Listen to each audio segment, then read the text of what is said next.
So I think one, I'm completely humbled by the entire experience. Just because when we started it, we didn't know what it was going to be. We knew we had some amazing talent in Ring of Honor. We knew that going into this, we had a lot of support. But at the same time, there's those pieces that you don't think about, when you own something of, hotels and flights and, the logistics of everything. And then, how are we going to fund this thing? And when Ring of Honor closed in 2021, in December, it was just an idea of doing Women's Wrestling Army. And actually Willow that asked us to, do something moving forward with women's wrestling. So we started looking at it in December of 2021. And by about April, we had found funding for our first show.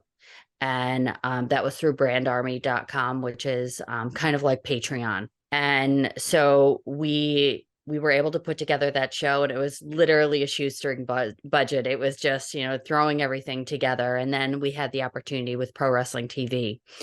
And I think that first night and just being out there with the crowd and listening to them react, even though it wasn't a big crowd, just the way that everybody was so excited about having another all women's wrestling promotion.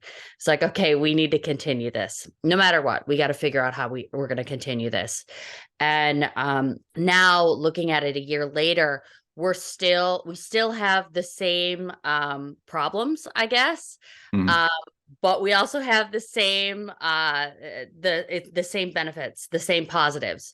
We still have an amazing group of talent, and I would say we have an even better talent base because we've worked with them now for a year, and they've been able to go out there and go to different promotions, go to Japan, go to AEW, Impact Wrestling, go to all these different promotions and continue to get better. Meanwhile, we're still trying to find where our home is. So, we've been on Pro Wrestling TV for the last year, but I'm not exactly sure if that's where we're going to continue.